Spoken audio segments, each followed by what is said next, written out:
Hey guys, and welcome back to another YouTube video. And in this video we'll be doing the trade targets for round 14. Let me just quickly roll back my side so that you don't see my trades, because that would give away the Thursday video. So give me a second here. There we go.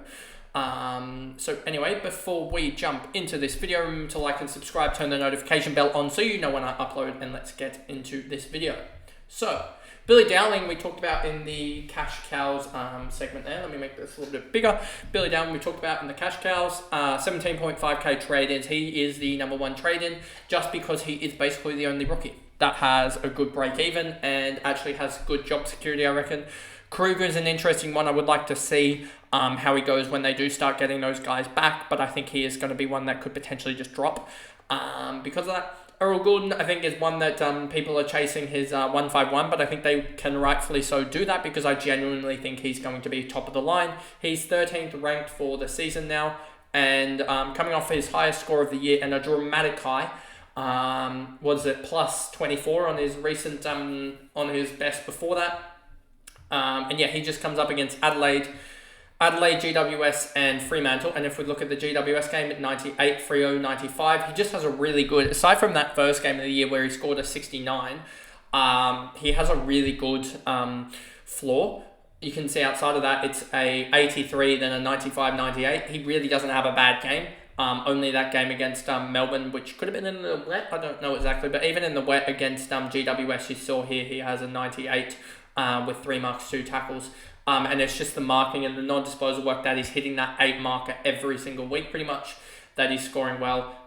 Even in this game, he had the 6 free kicks against, which is basically would be a 110 outside of that, and I don't expect him to give 6 free kicks against regularly. 12, 14 here, 13 in the non-disposal points we're talking about here, 5 when he went below. He went 6 here, but he got a lot of disposals to get to a clean 100. 11 here, and then his bad game here, 3, another couple of good games here, 10, 14, and then 4 in his bad game there. So that's just showing that point that he really does rely on those non-disposal points or hitting that 8 marker to get those, to get that points. And it could be interesting, especially if he has Billy Dowling on his wing, because I think that they'll try and exploit that matchup there. If Billy Dowling's on his wing, given that Billy Dowling is playing his second game, and I think Errol can really run him ragged. Jordan Clark, coming off his bye, 891k. I think this is just almost a no-brainer to a certain extent. 50 break even. I know he is coming up against the Swans tag in round 16. They could also look to potentially tag Luke Ryan if it is, but they did tag the likes of Jordan Clark here to a 57. Aside from that, he's got a 66 here when I think he got tagged. And aside from that, he's got 90. So I really like this trade, especially with the way that they're playing at the moment. He is extremely involved in the build-up process and is getting a lot of the ball. So I still think that you can get 2 really good games out of him. And even the game against Sydney, I would still expect him to put up a 70 or so. And that's not the worst. And I think he is just going to be a top 6 defender. I was a little bit bullish on him, I think, at the start of the year, but I think he's just shown and proven me wrong, which I'll gladly, I guess, pick him up. Jai Simpkin, I think this one's one where I could easily get it wrong here. I could easily get this run wrong, but I just don't like it, to be honest with you. I'd need to look at the CBAs that he got and to see if there was a massive difference, but I just think this could be one that some people fall for. I think this is just one good game. Jai Simpkin here. So look at the Hawthorn game, look at the Adelaide game this year, as they are similar. Hawthorn, he had 62, Adelaide, he had 40. I'm not willing to budge on that because it seems like he's just popped off in the role that he has, and previous years he hasn't been able to sort of do that. If we look at Jai Simpkin in general, I can bring up his stats here and look at his last season as well, because his last year wasn't as good as well, I believe. An 85 adjusted last year. If we look at last year's numbers here, an 88% in 2023, 68 here for a 105, 50, 88, 70, 90. So predominant on ball games, he averages, what is it here?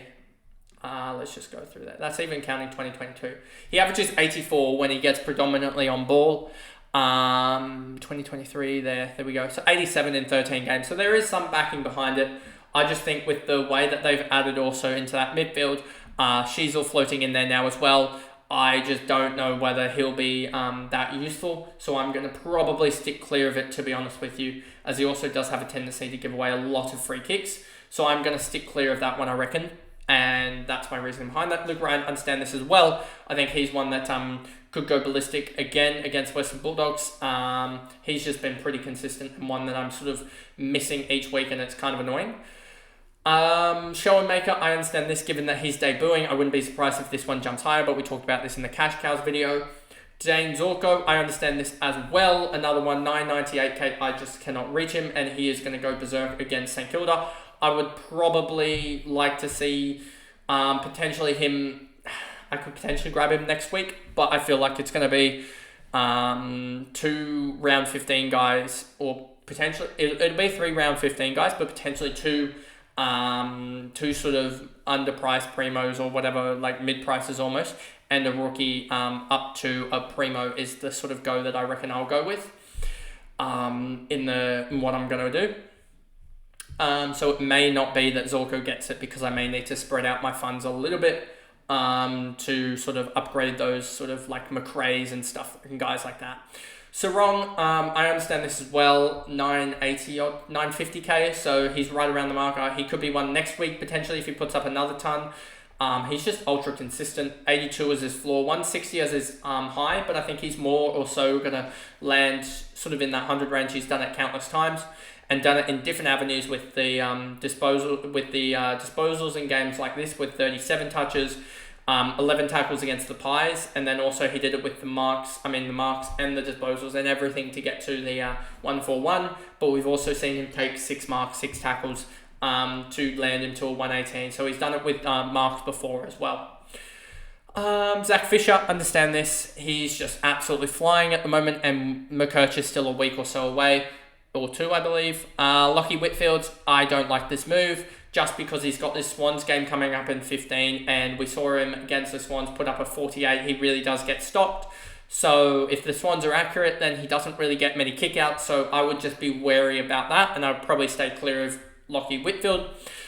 Neil here, I understand this, but he is potentially getting tagged as well, so I would stay clear of that as well.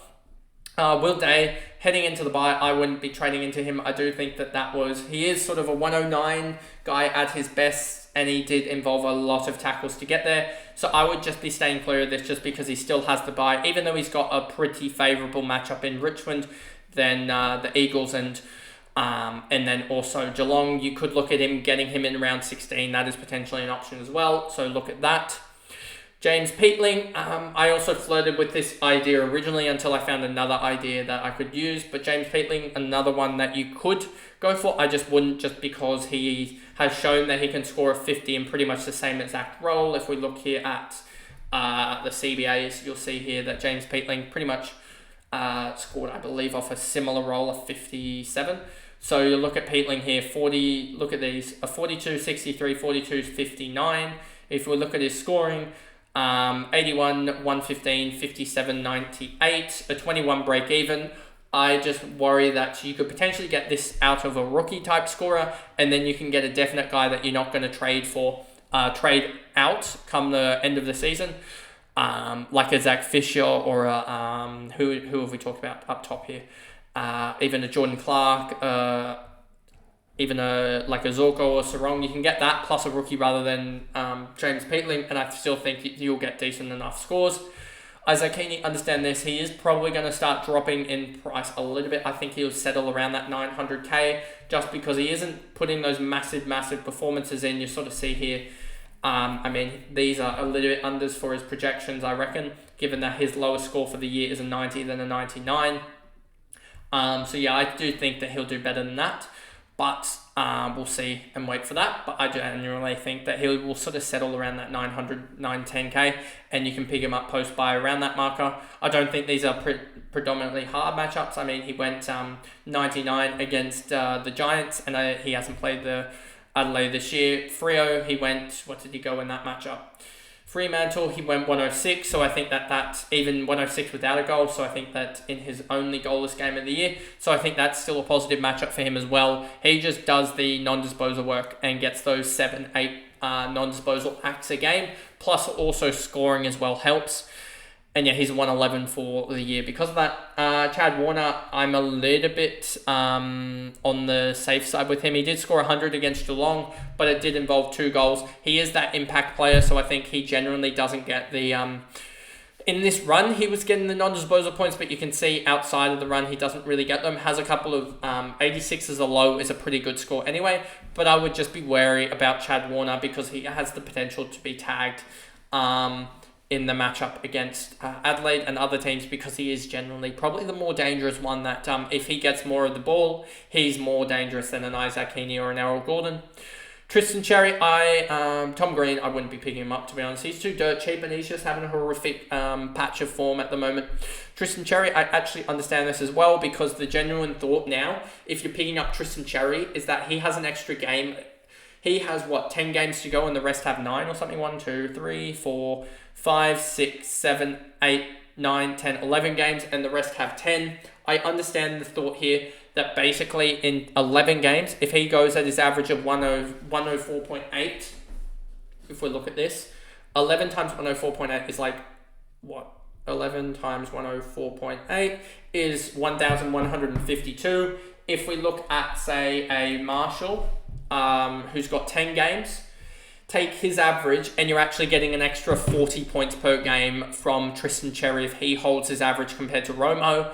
And if you look at English, I think the same can be said similarly enough with him. He's actually averaging less, so you would gain another basic game worth of points from that. Yes, you will have a covering score of like a 60 or something like that in the round that the Marshall is buying in.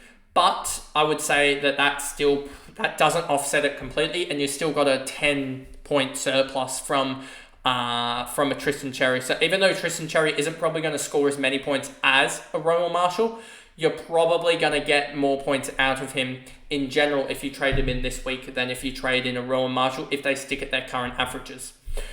Connor Rozee is fit to play this week, but he is going to be so unders in about 2 weeks' time. So you can almost get him as a 23rd premium in a couple of weeks' time, just from like even a closey, if you still have him, which I think I might. As he's just been horrific coming back here. So I will probably pick him up in round 16 when he's like 600k or something, because a 159 break even, if he goes 100, that'll still resurrect the sort of, they say 0, but say he goes 100, he's still going to go down like 50k or so, 40k. 40k and then 100 the next week as well, when his break even's probably about 120, 130, is still going to see him go down another 20k or so. So I reckon or 10k or so. So I reckon you could pick him up for probably 720, 710k in about 2 weeks' time. So that's what I would be going for. Revel, we talked about him in the rookie section. Hayden Young as well, understand off the bye, given he is a top 6 defender. Toby McMullen, I wouldn't be picking up. I know he's a rookie price, but I just feel like, as we talked about in the cash cows, he is getting subbed quite a lot, or subbed the green vest quite a lot. Logan Morris, we talked about him in the rookies. Harry Sheasel, understand this as well, picking him up. But that pretty much is the end of it. I understand Harry Sheasel because he is one that, coming off his bye, top 6 defender still. Colby McKercher still a wick or two away, so you expect still 100 scores from him. He did put up a couple stinkers, an 89 and a 71. But aside from that, he's been ultra consistent and 114 for a reason, and is second in the comp for total points scored. So yeah, that pretty much wraps up this video here, going through the trade targets for round 14, and I will see you guys back here tomorrow for my tips as well as my team previews. Well, my AFL Fantasy team preview and my Supercoach team preview. So I'll see you guys in those videos. Bye, guys.